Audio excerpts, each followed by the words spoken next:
Olá pessoal, tudo bom? Bem-vindo ao Dia de Agilidade.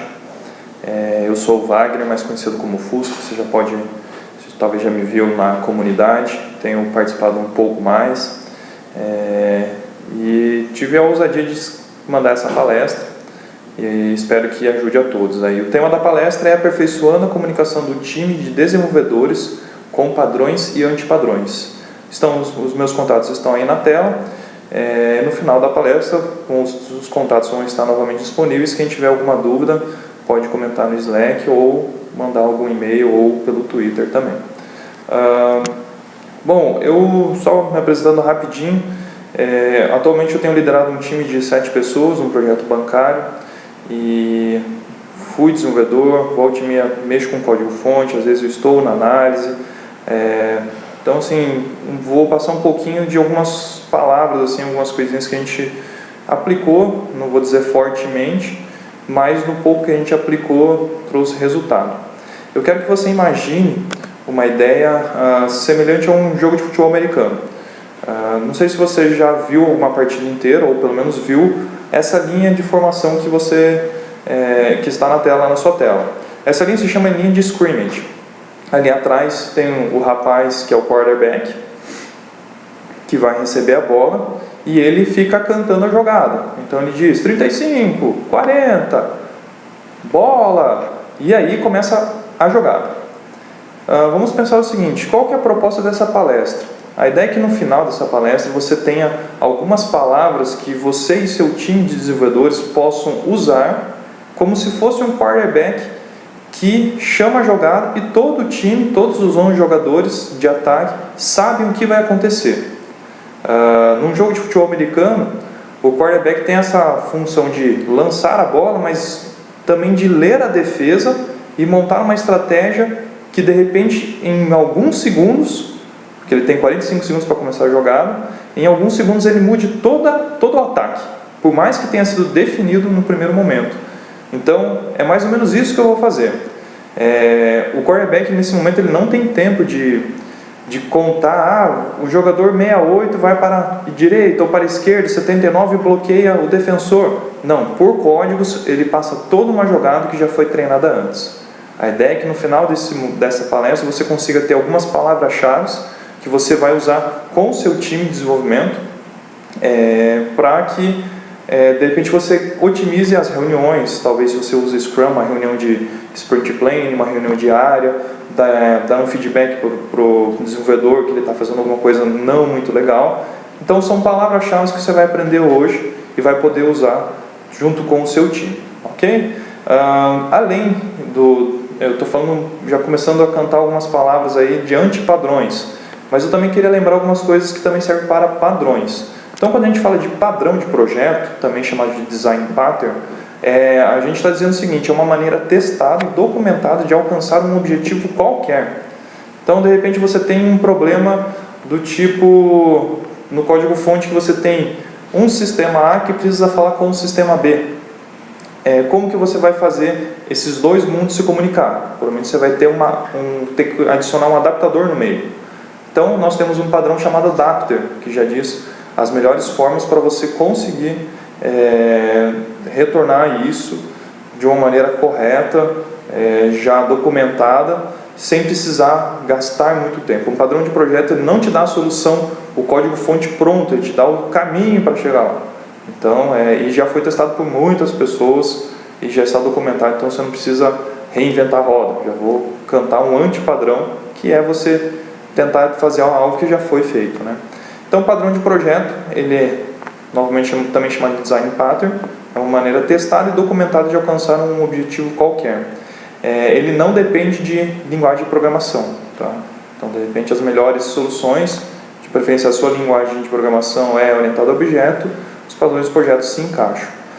Os padrões de projetos mais conhecidos são os GOFs, o Gang of Four. Eles estão descritos no livro chamado Design Patterns, escrito por Eric Gama e mais outras 3 pessoas, por isso Gang of Four, Gangue dos 4. E eles são divididos em 4 colunas, como você está vendo na tela. Tem a coluna 1 ali, chamada criação, a segunda chamada estrutura, a terceira comportamento. Vamos imaginar o seguinte: você precisa criar uma máquina de estado no seu sistema. De repente você podia dar uma sondada no padrão state. Você de repente pode você tem que ficar observando se o sistema vai ter um comportamento para acionar alguma outra ação, padrão observer. Então são vários padrões que estão aqui relatados. A ideia não é passar tanto neles, porque provavelmente você já conhece. Se você não conhece, aconselho você começar a estudar e utilizá-los. Eu acho muito legal, numa reunião vamos imaginar, aconteceu no Framework Scrum, você fez a reunião de SP1, você fez o Sprint Planning, ouviu a demanda do PO e de repente a cabeça do desenvolvedor já está ali pensando em o que fazer, qual é a solução técnica proposta. E de repente, imagine que você tem um time com um desenvolvedor sênior, outro júnior e um pleno. De repente o sênior tem que explicar todo o conceito do que ele pensou de uma estrutura, uma solução com classes abstratas, interfaces, leva muito tempo. Se de repente ele já fala assim, vamos usar padrão Factory que vai dar certo. E se o desenvolvedor júnior já conhece padrão Factory, ele já entendeu, ele já vai imaginar o ML, já vai imaginar o como fazer. Se ele não souber, ele pode correr atrás. Então essa é uma ideia que é interessante. O padrão se propõe a isso. Nessas reuniões técnicas não precisa contar todo o padrão, mas você fala assim, creio que o padrão Factory pode ser melhor usado, Prototype, Decorator, Facade ou Facade, depende, ou Facade, tem várias pessoas que falam diversas maneiras e falam Facade. Então são vários itens que você pode usar. O foco nesse momento eu não queria falar tanto do padrão Gothic, porque muitos de vocês já conhecem. Eu queria avançar um pouco mais nos antipadrões. Mas se você não conhece padrão de projeto Design Pattern Gothic, tem um link aqui da onde eu retirei essa imagem, você pode pesquisar lá, tem muito material na internet. Aconselho fortemente a você ler o material, o livro Design Pattern, de Eric Gamo, dos 3 amigos que documentaram esses padrões. No final eu vou deixar um link também de uma apostila da empresa K19, que é uma apostila aberta, você pode ler e conhecer os exemplos que eles estão dando lá, beleza? Então isso é padrão, é uma forma documentada e testada de como resolver um problema. Mas muitas das vezes o que acontece é que você tem um antipadrão. O que é um antipadrão? É uma ação comumente usada, sendo ineficiente ou contraprodutivo na prática. Então assim, pense numa situação que se você tem um desenvolvedor que está fazendo uma série de situações que está gerando até uma produtividade negativa, sendo que é um termo estranho isso, porque produtividade sempre faz algo, mas de repente você tem um desenvolvedor que faz uma coisa, mas você precisa de outros 2 para arrumar aquilo que o primeiro fez. Então assim, existe um sintoma de antipadrão.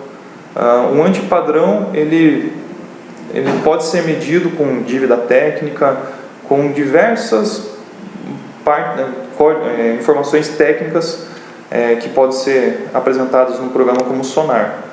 E aqui eu vou dar alguns nomes. A ideia não é entrar tanto em como resolver aquele antipadrão, mas é identificar. Nesse primeiro momento eu queria apresentar e adicionar itens ao seu vocabulário. Com o tempo, e aí no Slack a gente pode conversar como resolver isso, como posso compartilhar algumas ideias de como resolver algumas situações que a gente viu aqui na prática, como resolver, como apresentar até para o seu cliente, envolvê-lo e aí gerar valor. Que eu acho que o grande motivo da agilidade nesse momento é a gente entregar valor. Assim, puxa, a gente identificou que tem um antipadrão, como a gente vai mudar isso e gerar um valor, entregar um padrão, entregar algo que agregue valor. Então, essa é a ideia, diminuir a comunicação e usar palavras-chave onde todos entendam o que está acontecendo. Para ficar mais claro ainda o que eu estou falando de padrão e antipadrão, essa imagem vai te ajudar bastante. Então a gente tem aqui Design Patterns, onde eles têm um problema e a solução. Então você tem o problema, o contexto todo, e aí você tem uma solução já documentada e testada. Você aplicando isso, você vai ter benefícios e consequências. Legal. Então assim você não precisa criar do zero uma máquina de estado, não, já tem um padrão que diz quais são os melhores caminhos para você fazer isso. Já no antipadrão, você tem uma causa, um contexto, você aplica o antipadrão, de repente é uma coisa rotineira, que talvez ninguém percebeu, que sempre acontece, ou percebeu, mas não soube nominar, e isso gera sintomas e consequências em todo o projeto, geralmente medido como dívida técnica. E sempre que existe um antipadrão, você precisa fazer uma refatoração, lembrando que refatoração é uma coisa e corrigir bug é outra, uma refatoração para daí sim ter benefícios e consequências. Um exemplo que de repente você pode colocar, não vai estar aqui nos slides, mas para a gente entender esse fluxo. Um desenvolvedor que programa sem teste, então ele tem que parar, ele até entrega, gera uma entrega, às vezes funcionando, mas tem uma consequência que não é a não garantia, a não qualidade do código-fonte daquilo que está sendo entregue. Então existe uma necessidade de refatoração e os benefícios. Então a gente pode chamar isso de fé cega. Daqui a pouco você vai conhecer outros antipadrões. Ok? Então, revisando aqui, um design pattern, você tem um problema, contexto, você tem a solução, e aí gera benefícios e consequências. Já no antipadrão, você tem o contexto, você aplica o antipadrão,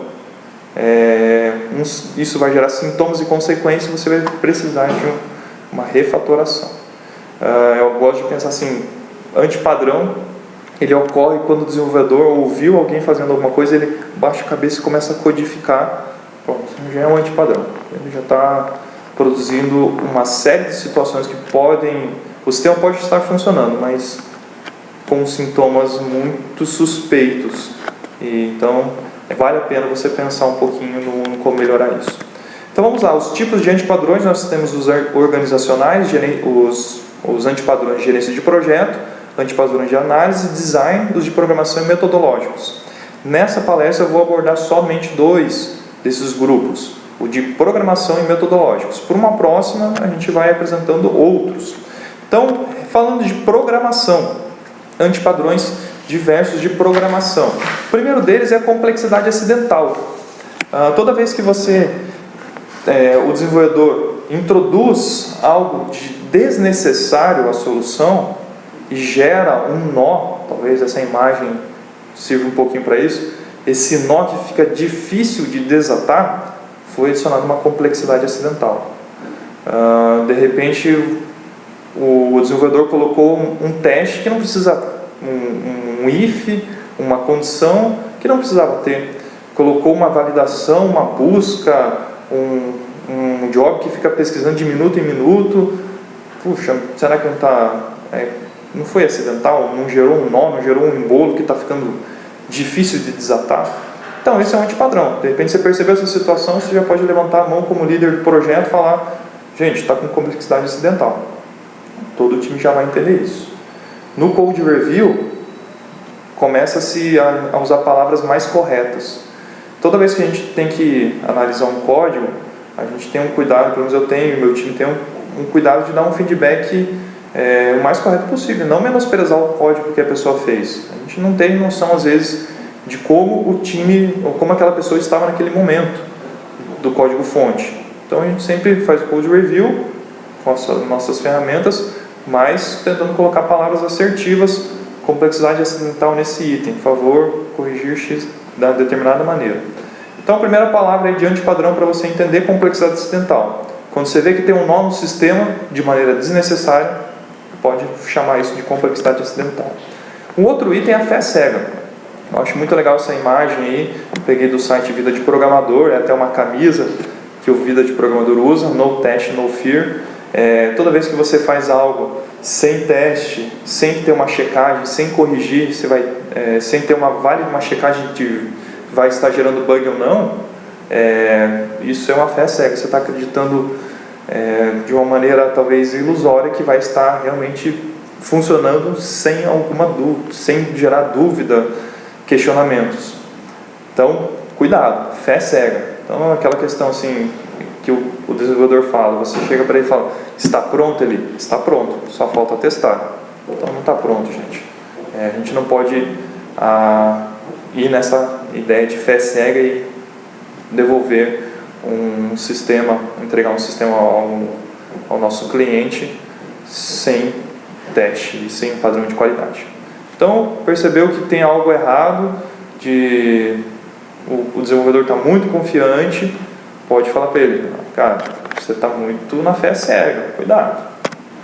Um outro item, um outro antipadrão é a âncora do barco. Eu não sei qual foi a última vez que você carregou uma âncora de barco, mas eu vou te dizer que ela é extremamente pesada. Toda vez que você mantém algo no sistema e que não é usado, isso é uma âncora no barco, está gerando um peso no sistema. Talvez não gere problema de desempenho, mas não faz sentido ter lá. Você provavelmente usa um versionador de código-fonte, não faz sentido você manter código comentado no seu projeto. Isso pode ser uma âncora no barco.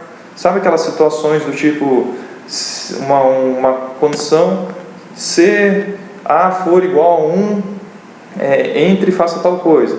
E se for igual a 2, e você tem certeza que sempre A é 1, então nunca vai passar na segunda condição. Tira do projeto, não faz sentido.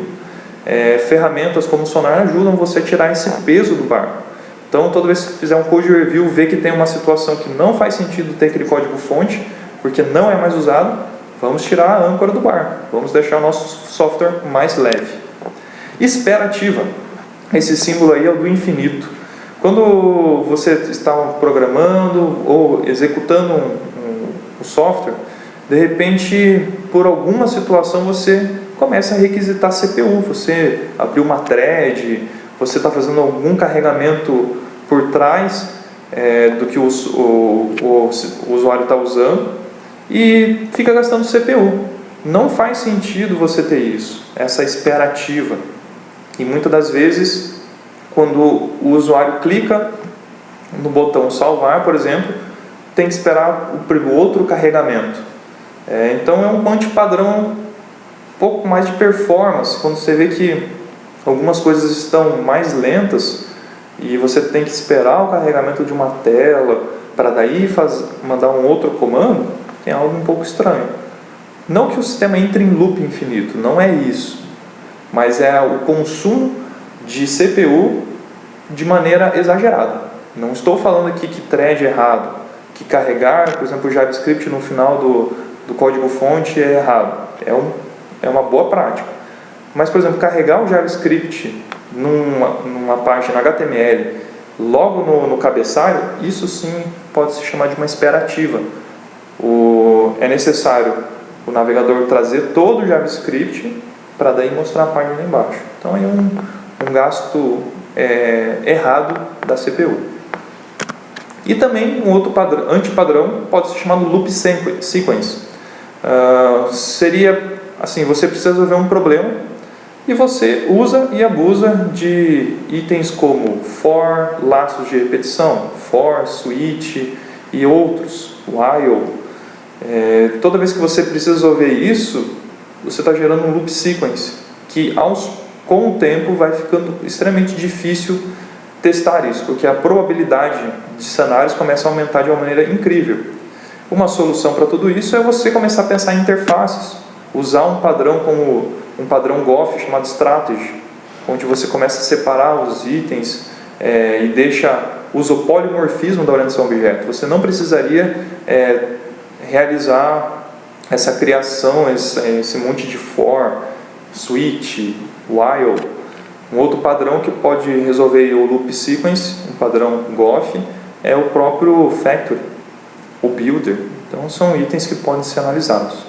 Então, loop sequence, toda vez que você faz um item de uma adição de código-fonte e sempre usa essa estratégia de laços de repetição, pode ser que você está sempre está abordando o loop sequence. Falha cacheada. Eu não sei você, mas já aconteceu comigo, boa parte desses já aconteceu comigo. Esse especial aconteceu semana passada. Numa determinada situação, a gente construindo o sistema, você clica no combo box, ele carrega campos novos lá na página HTML, daí você preenche esses campos e daí de repente você vai lá no topo, naquele combo box e muda o valor. E você esquece de zerar aqueles campos, o valor daqueles campos, que eram específicos para aquele tipo selecionado no Combo Box. E quando você vê, o valor é salvo no banco. Falha cacheada é isso. Toda vez que você esquece de zerar um valor, quando um comportamento muda na tela, você está fazendo uma falha cacheada. Esse eu acho que quase todos fizeram. Porque hoje a gente tem sistemas dinâmicos usando o Ajax, onde você clica, ele abre novas opções, e aí a gente esquece de limpar os campos que eram apresentados por um determinado comportamento. Então, esse se chama falha cacheada. E aí vai o nosso meme aí que você fala, puxa, esqueci de limpar. Ah, quantas vezes já aconteceu comigo, eu acho que já aconteceu com você também. Programação por exceção. Toda vez que você tem que resolver um problema, você não pensa em refatorar, em usar o polimorfismo, você só adiciona código. Essa ideia, aí a gente pode ver até aqui na tela, que várias situações, aqui é um CSS, tem um PHP, você vai ver que tudo se repete aqui, border color, gente, dá para fazer uma coisa um pouco melhor? Talvez sim, talvez não, mas programação por exceção, você só vai usando if, else, e não usa polimorfismo. Então, cuidado com isso, você só adiciona novas condições. Se for tal coisa, aí vem uma nova demanda. Se for tal coisa, não, gente, vamos refatorar, vamos usar as melhores práticas da orientação a objeto. Culto de programação. Esse é muito legal, e talvez você coloque em prática esse antipadrão à medida que você começar a estudar padrões de projeto. É muito interessante quando você aprende um primeiro padrão de projeto e vê que aquilo é legal, você quer usar ele para tudo. E à medida que você quer usar para tudo, ou você, de repente, chega uma situação que você só precisa colocar uma validação básica. Não, você já quer usar o polimorfismo, quebrar interfaces. Calma, cara. Às vezes não era isso tudo que você precisava fazer. Era só uma coisa pequena. Você chega sempre, talvez na reunião, não, eu sei padrões de projeto. E hoje você fica tipo like a boss. Não, você tem que ser um pouco mais humilde. Então, cuidado com isso. Esse é você como líder de time, você pode usar essa palavra, culto de programação, para aqueles desenvolvedores que de repente estão se achando demais e querem usar muita coisa, querem ter uma metralhadora para matar para acertar um alvo pequenininho. Não, usa um estilingue para acertar um alvo pequenininho, não precisa gastar tanta energia. Então fale para o seu desenvolvedor, cara, você está fazendo algo chamado culto de programação, você está querendo aplicar padrão de projeto em tudo e não precisa. Então esse é mais um antipadrão. Fluxo de lava. Lembrando, tudo isso que eu estou falando, antipadrões de código fonte de programação. Fluxo de lava é aquela situação que você olha o seu código fonte e só percebe código ruim em todos os lugares. E aí o que você faz? Vamos manter. Porque mexer nisso dá muito medo. Pode ser muito caro. E aí você vê como se fosse um vulcão. O vulcão, quando ele solta lava, ele vai expandindo e fica impregnado em todos os lugares. Igual na cidade de Pompeia, que está até hoje lá petrificado, vamos chamar assim.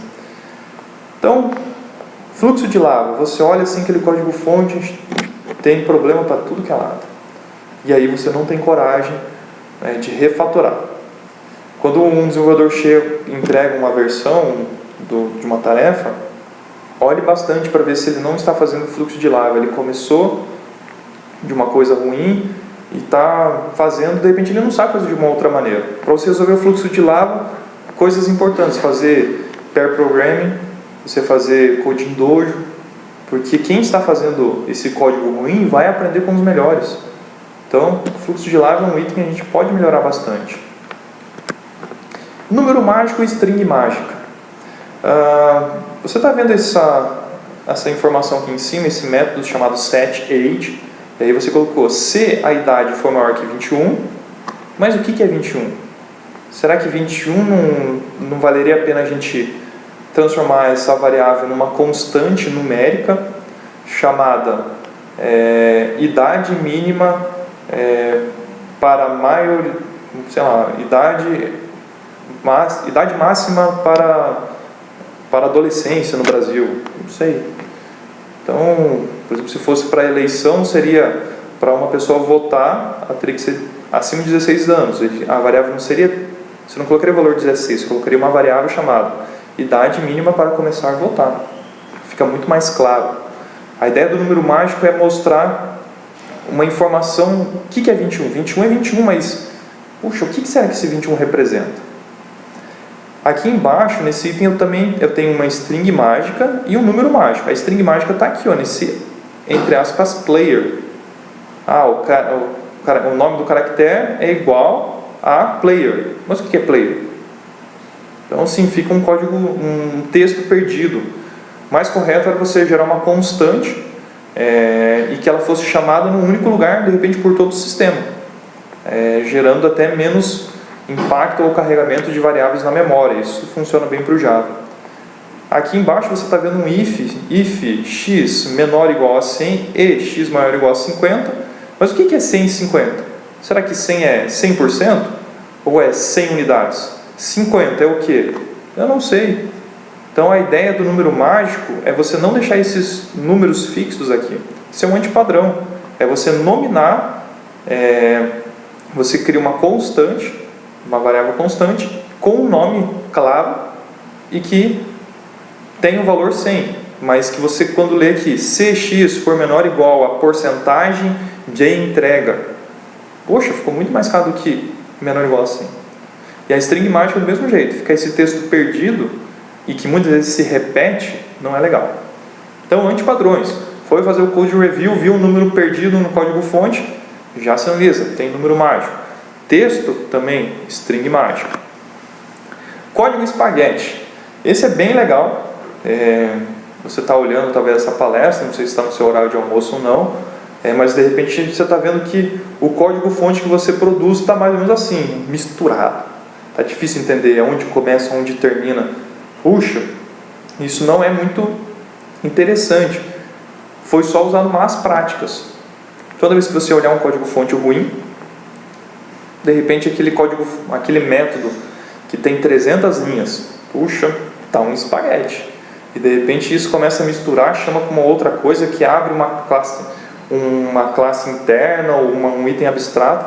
Acho que não está legal. Antipadrão. O nosso último antipadrão de programação, o código lasanha. Um código que tem várias camadas. Então, assim, você tem a camada de modelo de dados, depois uma camada de acesso aos modelos de dados, uma camada de regras dos dados, uma camada de regras sem acesso ao banco de dados, uma camada de serviço, uma camada de controladores, uma camada de HTML, uma camada de XML. Nossa, quando você vê o código fonte tem muitas camadas e é difícil navegar entre elas. Eu não estou dizendo aqui que, por exemplo, DDD é errado, DAO é errado, não. Eu estou falando que o uso excessivo de camadas se torna um código lasanha, extremamente difícil de dar manutenção. Então, preste atenção a isso. Ok? Então, a gente já falou vários nomes. Essa palestra vai estar gravada, então você pode ouvir ela mais vezes e começar a tentar gravar os nomes. Agora, falando de padrões metodológicos, antipadrões metodológicos. Programação por copiar e colar. O desenvolvedor chega para desenvolver uma funcionalidade e ele já sabe que tem algo parecido. O que ele faz? Ele copia, cola e duplica o código-fonte. Ele não é capaz de refatorar, pensar em boas práticas de classe abstrata, interface, e aí vira um método de copiar e colar e gerar duplicação de código. Cuidado, gente, isso é um antipadrão metodológico. Reinventar a roda. É aquele momento, eu já comentei no início, de você querer fazer algo, de adotar uma solução adequada já existente. De repente, assim, você sabe que você tem que fazer uma máquina de estado. Por que não usar o padrão Goff chamado state? Não, você quer fazer o seu, porque você é o melhor. E de repente você falha nessa adoção. Então você quer reinventar a roda. E aí você falhou na adoção e quer fazer de uma outra maneira. Achou na internet uma biblioteca, uma library que vai te ajudar em tudo e que não te ajudou em nada. Então você reinventou a roda quadrada. é falhar pela segunda vez. Reinventar a roda não é legal. Conheça padrões de projeto, vão te ajudar muito. E cuidado para não querer fazer algo, uma roda quadrada, onde nada errar pela segunda vez em algo que você já errou. Aí 2 antipadrões metodológicos, talvez mais conhecidos de todos, que talvez você já ouviu falando aqui na comunidade ou em eventos. Você tem o martelo de ouro e a bala de prata, Golden Hammer e o Silver Bullet. O martelo de ouro é basicamente o seguinte: você assume uma solução favorita. Você sempre tem algo que você acha que sempre resolve e adota essa solução para qualquer coisa, para um universo. Em qualquer problema você vai usar a mesma solução. Você tem um martelo de ouro. E quando é uma solução técnica, você tem uma bala de prata. Então, para resolver o problema, de repente, de controle bancário, de cadastro de conta corrente, vou usar Java. Vou usar o padrão de projeto X. O padrão de projeto, ou melhor, aquele método que eu criei. Poxa, daqui a pouco você começa a ver que não era bem assim. Eu costumo falar que em programação, quando você tem aquela classe, ou até mesmo quem mexe um pouquinho com banco de dados, vai ter aquela store procedure que resolve tudo. Eu chamo de método aleluia. Você não sabe o que faz, você chama o método, ele funciona. Esse foi um antipadrão que a gente criou aqui internamente, chamado método aleluia, ou classe aleluia. Cara, você não sabe o que ela faz, você só manda, executa, ela faz. Poxa, mas quando abre essa classe, você se assusta. Então essa é a nossa bala de prata, também chamada, no meu caso aqui, a gente chama de método aleluia ou classe aleluia. Aqui faz tudo. Um outro antipadrão metodológico é o fator de improbabilidade. Você achar que nada vai mudar durante o desenvolvimento. Aqui um exemplo bem legal, já aconteceu comigo, não sei se com você. Estava no mercado, falei, vou comprar só algumas frutas, comprar um suco e já vou embora. Então eu peguei uma cestinha. E de repente quando eu vejo, faltou aquela Coca-Cola, faltou aquilo ali, poxa, eu vou pegar o carrinho. Eu estou com preguiça de tirar as coisas do cestinho, então eu vou levar o carrinho e a cestinha. Então mudou o escopo. Então o fator de improbabilidade é você achar que nunca vai mudar nada. É quase uma fé cega. A fé cega é de programação, a improbabilidade é metodológica. Então aqui um exemplo clássico, a pessoa achou que só ia usar a cestinha, quando viu, mudou e precisou do carrinho. Otimização prematura é aquele momento de você já querer... aqui você está vendo aquela escala que aqui no Brasil tem sobre a eficiência de algum produto. Então, por exemplo, um ar-condicionado na letra A, ele é mais econômico, não gasta tanta energia, ele usa a energia elétrica de maneira consciente, e assim por diante. De repente, poderia usar essa escala no seu projeto. De repente, você começou o projeto hoje, tem uma classe, você fica otimizando essa classe excessivamente, é uma otimização prematura. Como é que você vai ter certeza que o que precisa otimizar se ainda está no início? Então, é um antipadrão. Você já, no início do projeto, for desejar demais a otimização. Ok? E às vezes até atrasando a entrega, não gerando valor para o cliente. E por último, nosso último antipadrão, nesse momento aqui metodológico, é o Tester Driven Development. Não é TDD. TDD é Test Driven Development. Aqui é o que? Novas funcionalidades em relatórios de bug. O seu testador, ou o seu analista, que de repente pegou a demanda para testar, por algum motivo ele está fazendo esse papel, ele foi lá e identificou, tem erro nisso, nisso, nisso. Mas vamos adicionar a situação de controlar, de fazer o pagamento por cartão de crédito também. Puxa, olha só, misturou um bug, de repente, aquela geração de um bug, uma geração de boleto, com a adição de uma nova funcionalidade. Quando isso acontece, puxa, gera um certo desconforto, porque às vezes o desenvolvedor não sabe dizer não sabe reconhecer que, puxa, é uma nova funcionalidade. Às vezes o analista empurra para o time, se isso estiver acontecendo não é Scrum, tem alguma coisa errada já no seu modelo ágil, mas eu quero te dar esse nome. De repente você percebe que, puxa, no relatório de bug está vindo coisa nova, Tester Driven Development, ok? E aqui quem é o autor? Eu. De repente é você que faz isso. Puxa, toma cuidado, hein? E aqui para já encerrando o meu momento aqui, eu queria deixar com vocês, esses antipadrões estão relatados nesse livro Anti-Patterns, só tem em inglês, está disponível à venda na Amazon, livro muito bom, muito legal, tem material na internet, mas assim, você quer ler um pouco mais aprofundado e até aprender como refatorar esses antipadrões, leia esse livro.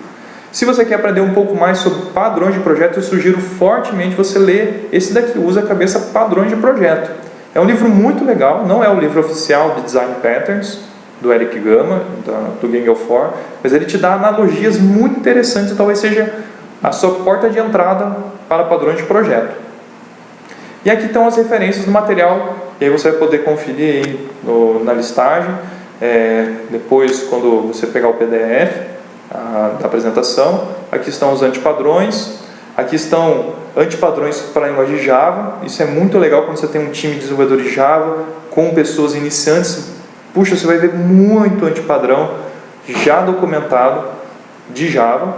E aqui está a apostila aberta. De repente você não quer comprar esse livro do Use a Cabeça, você pode começar por essa apostila que é gratuita, da K19, onde você vai aprender todos os padrões GOFs com exemplo, com código-fonte, de maneira bem legal. Ok? Então, lembrando o que a gente viu sobre antipadrões, a ideia é essa. Imagina você como um líder, um quarterback, alguém que arremessa a bola no futebol americano, você chama a jogada ou identifica um problema. Você vai falar, gente, está com um fluxo de lava, o código-fonte. Poxa, ó, fluxo de lava, o pessoal já vai entender o que é. Outro, você fala assim, ó, eu encontrei aqui várias strings mágicas, vamos refatorar isso. O pessoal já sabe, puxa, string mágico é aquele texto fixo no código-fonte, a gente precisa criar constantes. No próximo ciclo de desenvolvimento, com certeza o seu time de desenvolvedores vai estar muito mais capacitado. E olha, fica muito mais fácil você falar assim, cara, gente, está tendo âncora no barco. O pessoal fala, puxa, tem código-fonte que está lá parado e que não é usado. Vamos refatorar. Vai ficar muito mais assertiva a comunicação entre o seu time. Beleza? Era isso que eu queria falar com vocês, apresentar essa ideia de comunicação entre times de desenvolvedores, usando padrões, em especial o padrão GOF, e os antipadrões diversos que eu falei. Aqui está meu e-mail, wagnerfusca@gmail.com, meu Twitter, @tiofusca. Espero ter ajudado vocês de alguma maneira com essa novidade. Lembrando que a gente tem outros antipadrões que a gente pode falar futuramente. Antipadrões de gerenciamento de projeto, de design, de análise, organizacionais. Tudo isso é bem legal e pode ser aprofundado. Ok, gente? Beleza? Até uma próxima e obrigado aí pela preferência na palestra.